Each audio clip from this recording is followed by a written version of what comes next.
Hello dear students. तो कल की क्लास में हमने देखा था वर्ब क्या होता है और उसमें हमने देखे क्लासिफिकेशन यानी कि मेन टाइप्स ऑफ वर्ब, जिसमें हमने दो टाइप्स देखे थे। एक देखा था फाइनाइट वर्ब, दूसरी देखी थी हमने नॉन फाइनाइट वर्ब। तो आज की क्लास में हम देखते हैं कि फाइनाइट वर्ब क्या होता है। A finite verb is a form of verb that agree with a subject in terms of person and number। तो फाइनाइट वर्ब क्या है? एक फॉर्म ऑफ वर्ब है जो एग्री करते हैं सब्जेक्ट के साथ इन terms of person and number के साथ। यानी कि आपको ये भी पता है जो पर्सन है, पर्सन हमारे पास तीन तरह के होते हैं। एक होता है फर्स्ट पर्सन, एक होता है सेकंड पर्सन, एक होता है थर्ड पर्सन। ठीक है ना, थर्ड पर्सन। अब नंबर जो है, नंबर से क्या मुराद है यहाँ पे? तो नंबर से क्या मुराद है? नंबर क्या होता है? नंबर मीन्स सिंगुलर और प्लूरल। जैसे कि हमारे ग्रामर जो पार्ट्स ऑफ स्पीच में टेंडेंसी होती है किसकी? नाउन की, प्रोनाउन की और वर्ब की टेंडेंसी होती है। तो वो सिंगुलर होते थे, वो प्लूरल होते हैं। तो नंबर से मुराद है यहाँ पे सिंगुलर और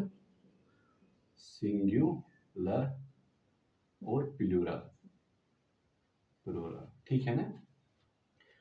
तो ये जो यहाँ पे है agrees with a subject in terms of person and number. जब हम सेंटेंस लिखते हैं उसमें सब्जेक्ट का होना कंपलसरी है और मेन वर्ब का होना कंपलसरी है। तो उस सब्जेक्ट और वर्ब में जो एग्रीमेंट होता है, ठीक है ना, आपस में एग्रीमेंट, वो एग्रीमेंट क्या होता है? इन terms of person and number. अगर सब्जेक्ट सिंगुलर होगा उसमें जो वर्ब होगी वो भी सिंगुलर ही होगी, और अगर सब्जेक्ट प्लूरल होगा तो उसमें जो वर्ब होगी वो भी प्लूरल ही होगी। तो यही बात यहाँ पे लिखते हैं। फाइनाइट वर्ब्स क्या होते हैं? Agree with a subject in terms of person and number. तो ये सब्जेक्ट के साथ एग्री करते हैं, ठीक है ना, किन टर्म्स के साथ? पर्सन और नंबर के साथ। क्लियर? आगे मैं आपको ये बातें भी सारी समझाऊंगा जब हम आगे देखेंगे एग्जांपल्स के द्वारा। दूसरा point is marked for tense. और फाइनाइट वर्ब्स क्या है? ये शो करते हैं टेंस। तो आपको पता है कि हमारे पास टेंसेस भी तीन तरह के होते हैं। एक होती है प्रेजेंट टेंस, दूसरी होती है पास्ट टेंस, तीसरी होती है फ्यूचर टेंस। तो ये हमारे ये जो फाइनाइट वर्ब्स है ये टेंसेस भी शो करते हैं। तीनों टेंसेस हमारे शो करते हैं। जैसे कि हमारे पास नॉन फाइनाइट वर्ब्स है जो टेंसेस शो नहीं करते, ना वो एग्री करते हैं किसके साथ? सब्जेक्ट के साथ, लेकिन उनमें सब्जेक्ट वर्ब का एग्रीमेंट नहीं होता है। तीसरा कैन स्टैंड अलोन। और फाइनाइट वर्ब्स क्या है? ये अलोन रह सकते हैं। क्योंकि ये क्यों अलोन रह सकते हैं? क्योंकि ये जो सब्जेक्ट और उनका वर्ब के साथ एग्रीमेंट होता है, ये मेन वर्ब होते हैं। मेन वर्ब होते हैं किसमें? क्लास में हो या एक कंप्लीट सेंटेंस, जो हमारा सेंटेंस हो या क्लास हो, उसका ये मेन वर्ब होता है, इसलिए अलोन रह सकते हैं, जैसे कि नॉन फाइनाइट वर्ब नहीं रह सकते। अब नेक्स्ट पॉइंट यहाँ पे इंपॉर्टेंट पॉइंट जिसको आपको नोट करके रखना है और समझना जरूरी है। इसको हम एग्जाम्पल फिर दे देंगे, फिर एग्जाम्पल के द्वारा समझने की कोशिश करेंगे। अब देखो पॉइंट क्या है। Finite verbs change their form according to the change in subject tense and number. ये जो फाइनाइट वर्ब्स हैं ये क्या करती है? ये चेंज करती है अपनी फॉर्म को या कंडीशन, आप कहो, या अपनी कंडीशन या अपनी फॉर्म चेंज करती है। चेंज इन सब्जेक्ट टेंस और नंबर। अगर हमने सब उस सेंटेंस के सब्जेक्ट में चेंज लाई, या हमने उसके टेंस में चेंज लाई, या हमने उनके नंबर्स में चेंज लाई, तो वो क्या करते हैं? अपनी कंडीशन चेंज करें, अपनी फॉर्म चेंज करते हैं। अभी मैं एग्जांपल्स देकर आपको ये तीन पॉइंट्स और ये सारे पॉइंट्स क्लियर करने की कोशिश करूंगा। उसके बाद नेक्स्ट पॉइंट क्या है? इसकी जो मेन टाइप्स हैं, पहले टाइप जैसे कि हमने प्रीवियस क्लास में भी देखा था, फाइनाइट वर्ब के मेन तीन टाइप्स, तो यहाँ पे भी वो मैंने मेंशन किए हैं। मेन टाइप क्या है फाइनाइट वर्ब की? प्रिंसिपल वर्ब, जिसको आप लेक्सिकल वर्ब भी कहते हो, जिसको आप मेन वर्ब भी कहते हो। दूसरी लिंकिंग वर्ब्स भी फाइनाइट वर्ब्स ही होते हैं। ऑक्सिलरी वर्ब्स या हेल्पिंग वर्ब्स आप वो सारे फाइनाइट वर्ब्स होते हैं। ठीक है, क्लियर? अब देखो ये जो finite verbs change their form according to the change in subject tense और नंबर, इस पॉइंट को हम समझने की कोशिश करेंगे, और ये जो हमारे पॉइंट्स यहाँ पे हैं सारे पॉइंट्स हम एग्जांपल के द्वारा समझने की कोशिश करेंगे। फॉर एग्जांपल यहाँ पे पहली एग्जांपल, पहले हम सब्जेक्ट चेंज करके देखते हैं। सब्जेक्ट चेंज करके देखते हैं और हम देखते हैं कि हमारे वर्ब पर कौन सा असर पड़ता है, उसमें चेंज आती है या नहीं आती है। फॉर एग्जांपल अगर मैं सब्जेक्ट लिखता हूँ आई प्ले, ठीक है ना, आई प्ले क्रिकेट, इसका ऑब्जेक्ट भी हम ले लेंगे, हमें हमें ट्रांजिटिव वर्ब ले लेंगे, ठीक है ना। I play cricket, CRICKET, cricket. ठीक है, तो सब्जेक्ट आई है, यहाँ पे मैंने अभी सब्जेक्ट पर्सन की बात की, यहाँ पे पर्सन, ये जो पर्सन है ना फर्स्ट पर्सन सिंगुलर है, ठीक है ना। अब हम सब्जेक्ट चेंज करके देखते हैं, यहाँ पे हम ले लेंगे third person singular, third person singular. तो मैंने अभी नंबर सेम ही है, यहाँ पे भी नंबर सिंगुलर है, यहाँ पे भी नंबर सिंगुलर है। अब मैंने क्या किया, खाली सब्जेक्ट चेंज किया, यहाँ पे फर्स्ट पर्सन था, यहाँ पे मैंने थर्ड पर्सन ले लिया, ठीक है। तो अगर मैंने थर्ड पर्सन सिंगुलर ले लिया, यहाँ पे प्ले नहीं आएगा, यहाँ पे प्लेज आएगा, CRICKET, क्रिकेट।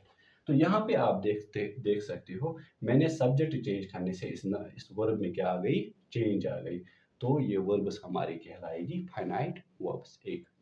अच्छा, और हम देखते हैं सब्जेक्ट चेंज करके, टेंस चेंज करके, नंबर चेंज करके। फॉर एग्जांपल, अब अगर मैं ऐसे एक एग्जांपल लिखूंगा, आई एम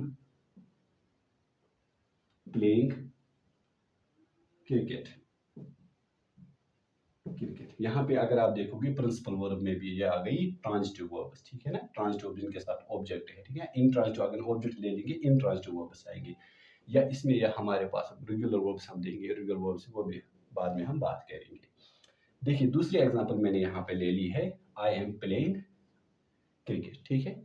तो सब्जेक्ट फिर से मैंने आई ले लिया। अब यहाँ पे मैंने, आप देखते हैं यहाँ पे लिंकिंग वर्ब से, यहाँ पे ऑक्सिलरी वर्ब से, ऑक्सिलरी वर्ब यहाँ पे क्या है, हेल्पिंग वर्ब, जो इस मेन वर्ब को इस वर्ब के साथ, ठीक ना, कनेक्ट।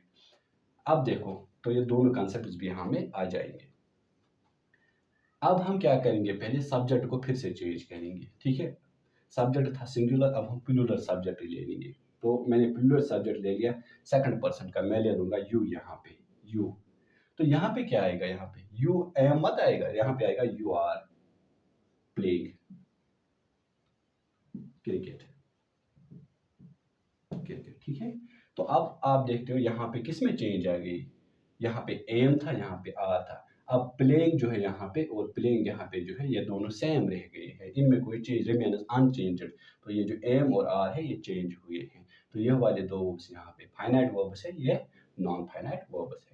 अच्छा, तो ये है प्रेजेंट टेंस, जिसमें हमने सब्जेक्ट को चेंज करके देखा है। अगर हम टेंस चेंज करके देखें, जिसमें हमने सब्जेक्ट भी चेंज करके देखा है और नंबर भी चेंज करके देखा है।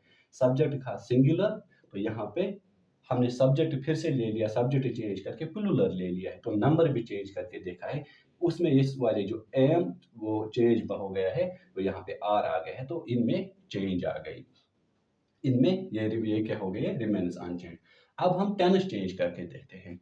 अगर मैं ये सब्जेक्ट, इसमें अब हम टेंस चेंज करेंगे। फॉर एग्जांपल, मैं ले लूंगा सब्जेक्ट ही आई, अब हम इसका, ये था प्रेजेंट, अगर हम इसका पास्ट ले लेंगे तो इसका क्या आएगा, आई वाज प्लेइंग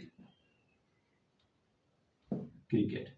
इसी तरह अगर हम इसका भी पास्ट ले लेंगे, यू वर प्लेइंग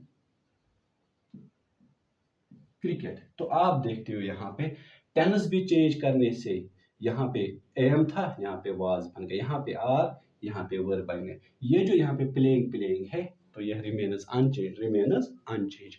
तो ये क्या होते हैं, ये वाले वर्ब्स। अच्छा, नंबर भी चेंज किया, अगर आप नंबर यहाँ पे एक और नंबर के एग्जांपल यहाँ पे ले लोगे, चेंज करोगे, ठीक है ना। फॉर एग्जांपल, मैं यहाँ पे ही ले लूंगा, फिर आप कोई भी टेंस ले लो, चाहे प्रेजेंट ले लो, पास्ट टेंस ले लो, या फ्यूचर टेंस ले लो, या कोई भी, ठीक है ना।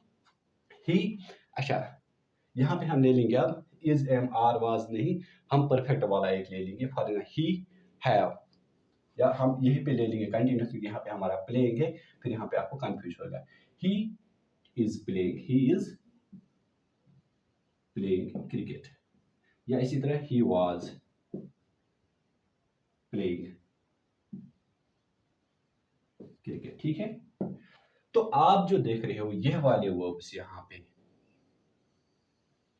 और ये दो वर्ब्स यहाँ पे आप देख रहे हो, अगर आप देखोगे ये वाले वर्ब्स क्या हुए हैं, चेंज। तो ये वाले वर्ब्स जो यहाँ पे है, इस वाले एग्जांपल में ये वाले, चाहे हमने सब्जेक्ट चेंज किया है, देखो सब्जेक्ट भी चेंज करके देखा है, नंबर भी चेंज करके देखा है, टेंस भी चेंज करके देखा है, इन वर्ब्स पे कोई फर्क नहीं पड़ा है, ये रिमेन्स अनचेंज्ड। ये वाले वर्ब्स कह रहे हैं रिमेन्स अनचेंज्ड, चेंज्ड। तो जो वर्ब चेंज होते हैं सब्जेक्ट को चेंज करने से, नंबर चेंज करने से या टेंस चेंज करने से, उन वर्ब्स को हम क्या कहते हैं? हम फाइनाइट वर्ब्स। जो वर्ब्स चेंज नहीं होते हैं किन से, चाहे हम सब्जेक्ट को चेंज करें, चाहे हम नंबर को चेंज करें, चाहे हम टेंस को चेंज करें, तो उनको हम कहते हैं नॉन फाइनाइट वर्ब्स। ठीक है ना, non finite verbs. I hope आपको ये बात समझ में आ गई है। ठीक है ना। अब देखिए यहाँ पे, तो ये जो यहाँ पे था agree with a subject in terms of person and number, तो ये जो वर्ब्स है ये एग्री करते हैं किसके साथ? सब्जेक्ट के साथ। इन terms of person and number, अगर पर्सन सिंगुलर है तो वो भी सिंगुलर ही आएगी, अगर सब्जेक्ट प्लूरल है तो वो भी प्लूरल आएगी। ठीक है ना। तो ये एग्री करते हैं। इज मार्क्ड फॉर टेंस, तो ये आपको पता है ये टेंस शो करती है। यहाँ पे प्रेजेंट टेंस है, यहाँ पे पास्ट टेंस है। क्लियर। कैन स्टैंड अलोन, तो ये अलग भी रह सकते हैं। अच्छा, फाइनाइट वर्ब्स, ये वाला point. Finite verbs change their form according to the change in subject tense और नंबर। अब आपको बात समझ में आ गई होगी कि फाइनाइट वर्ब्स क्या होते हैं। तो फाइनाइट वर्ब्स क्या करते हैं? चेंज देयर फॉर्म, या आप कंडीशन भी कह सकते हो। कंडीशन, कंडीशन, तो ये फॉर्म चेंज करते हैं अपनी, या अपनी कंडीशन चेंज करते हैं। किसके चेंज करने से? अगर सब्जेक्ट में चेंज आई, अगर टेंस में चेंज आई, अगर नंबर में चेंज आई, तो ये चेंज करते हैं अपनी फॉर्म को, अपनी कंडीशन को। आई होप आपको यहाँ तक समझ में आ गया होगा। तो जो भी हमारे पास प्रिंसिपल वर्ब्स है, प्रिंसिपल वर्ब्स में मैंने आपको लास्ट जो हमने कल पढ़ा था कंसेप्ट ऑफ वर्ब, हमने क्लासिफिकेशन ऑफ वर्ब, जिसमें मैंने आपको ये बताया था कि जब भी आपको टाइप्स देखने हैं वर्ब के, फॉर एग्जांपल प्रिंसिपल वर्ब के और टाइप्स हम निकालते हैं, ट्रांजिटिव और इंट्रांजिटिव, जिसके लिए हमें कोई बेस सेट करनी पड़े, कोई क्राइटेरिया सेट करना पड़ेगा। ठीक है ना। अगर आप देखोगे जो हमारे पास ट्रांजिटिव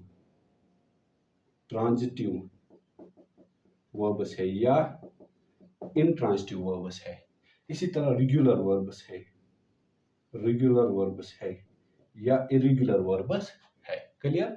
तो ये सारे वर्ब्स जो मेन वर्ब्स हमारे पास है, तो सारे मेन वर्ब्स क्या है? हमारे फाइनाइट वर्ब्स है। इसी तरह लिंकिंग वर्ब्स जो हमारे पास है सारे क्या है? फाइनाइट वर्ब्स है। ऑक्सिलरी वर्ब्स यानी कि हेल्पिंग वर्ब जो हमारे पास है, प्राइमरी ऑक्सिलरी जिसमें आप भी आते हैं, और मॉडल ऑक्सिलरी। प्राइमरी ऑक्सिलरी आपको पता है, एक है बी, डू और है उसके, और उनके फॉर्मल्स हैं। या इसी तरह हमारे पास मॉडल ऑक्सिलरीज में आप देखते हो कैन देखते हो, कुड देखते हो, या मे देखते हो, तो वो भी हमारे क्या होते हैं? Finite verbs. अब यहाँ पे आप बात है, यहाँ पे और एक एडिशनल बात यहाँ पे याद रख लो मेरे पास, जो हम फॉर्म्स ऑफ द वर्ब पढ़ते हैं, first form, second form, third form, fourth form, fifth form. For example first form, second form, third form, fourth form, fifth form. ये जो हमारे पास फर्स्ट और सेकंड फॉर्म और फिफ्थ फॉर्म होती है, तो ये वाले वर्ब्स क्या है? फाइनाइट वर्ब्स हैं।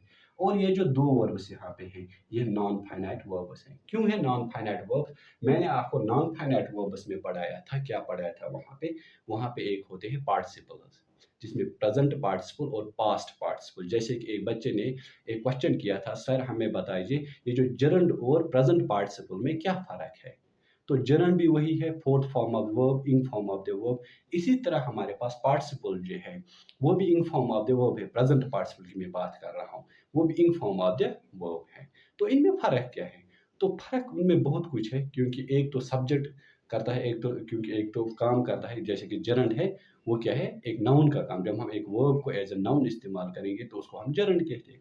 तो जो नाउन काम करता है, जैसे कि नाउन सब्जेक्ट में भी आता है, ऑब्जेक्ट में भी आता है, कॉम्प्लीमेंट में भी आता है, तो जर्नड वहाँ भी जगह ले सकता है, सब्जेक्ट में भी, ऑब्जेक्ट में भी, कॉम्प्लीमेंट में भी। इसी तरह जो पार्टिसिपल है वो इस तरह नहीं, वो एडजेक्टिव का काम करता है। तो वो एडजेक्टिव, वो भी आगे हम देखेंगे जब हम नॉन फाइनाइट वर्ब्स देखेंगे। तो ये जो यहाँ पे थर्ड और फिफ्थ फॉर्म है, इंग फॉर्म ऑफ द वर्ब्स है, इनको हमने देखा था पार्टिसिपल्स, जिसमें हमने प्रेजेंट पार्टिसिपल और पास्ट पार्टिसिपल। पास्ट पार्टिसिपल कौन होते हैं? Third form of the verb. Present participle होते हैं fourth form of the verb. तो ये तो थर्ड फॉर्म ऑफ वर्ब और fourth form of the verb है, ये नॉन फाइनाइट वर्ब्स में आएंगे। First form of verb, second form of the verb और fifth form of the verb जो हमारे हैं, जो हमारी किस में आएगी? फाइनाइट वर्ब्स में। जैसे कि यहाँ पे आप देखते हो प्ले, ये कौन है? First form. Place fifth form यानी कि third person singular form of the verb जो है, ठीक है ना। ये बेस फॉर्म की एक और फॉर्म है जिसको हम थर्ड पर्सन सिंगुलर कहते हैं, वो प्रेजेंट सिंपल। तो ये भी प्रेजेंट सिंपल में ही होती है। तो ये वाले वर्ब्स भी क्या है यहाँ पे, फाइनाइट वर्ब्स। इसी तरह आप ये वाले वर्ब्स देख रहे हो कि तो आपने देखा है ये जो हमारा था फाइनाइट वर्ब का। आई होप कि आपको ये क्लियर हो गया होगा, कंसेप्ट मिला होगा कि फाइनाइट वर्ब्स क्या होते हैं, फाइनाइट वर्ब्स क्या होते हैं। तो आज के लेक्चर में इतना ही फाइनाइट वर्ब्स का। इंशाल्लाह आप और कुछ एग्जांपल्स देख लेना, खुद ही ट्राई कर लेना, फिर आप देख लेना पहले सब्जेक्ट चेंज करके, फिर टेंस चेंज करके, नंबर चेंज करके। जो भी वर्ब्स आपके सेंटेंस में चेंज होते हैं या क्लास में चेंज होते, तो वो वर्ब्स क्या होते हैं, फाइनाइट वर्ब। और ये भी याद रख लेना, वो वर्ब्स क्या करते हैं, सब्जेक्ट के साथ एग्री करते हैं इन terms of number and person, ठीक है ना। आई होप कि आपको ये क्लियर हुआ होगा। इंशाल्लाह मिलते हैं नेक्स्ट लेक्चर में नेक्स्ट टॉपिक के साथ। हम देखते हैं ये जो मेन टाइप्स है फाइनाइट वर्ब्स को हम आगे लेके जाएंगे। हम देखेंगे जो फाइनाइट वर्ब्स के टाइप्स हमने देखे, तीन types, principal verb, linking verb और ऑक्सिलरी। जिसमें प्रिंसिपल वर्ब्स में कुछ वर्ब डिस्कस करेंगे जो ज़रूरी हमारे लिए हैं। आगे जो ट्रांजिटिव वर्ब्स है, इंट्रांजिटिव वर्ब्स है, जब हम एक्टिव पेज पढ़ते हैं तो वहाँ पे ट्रांजिटिव और इंट्रांजिटिव का क्लियर कंसेप्ट हमें होना चाहिए। इसी तरह रेगुलर वर्ब्स, इरेगुलर वर्ब्स का भी जो टेंसेस काफ़ी चाहिए, चाहे कोई भी टेनिस हम ले लेंगे तो उसमें भी उसका रोल काफ़ी रहता है। और लिंकिंग वर्ब्स, ऑक्सिलरी, तो ये सारा देखेंगे हम इंशाल्लाह नेक्स्ट लेक्चर में। पहले हम फाइनाइट वर्ब को क्लियर करेंगे, फिर उठाएंगे हम non finite verbs. I hope कि आपको ये क्लियर होगा। अस्सलाम वालेकुम।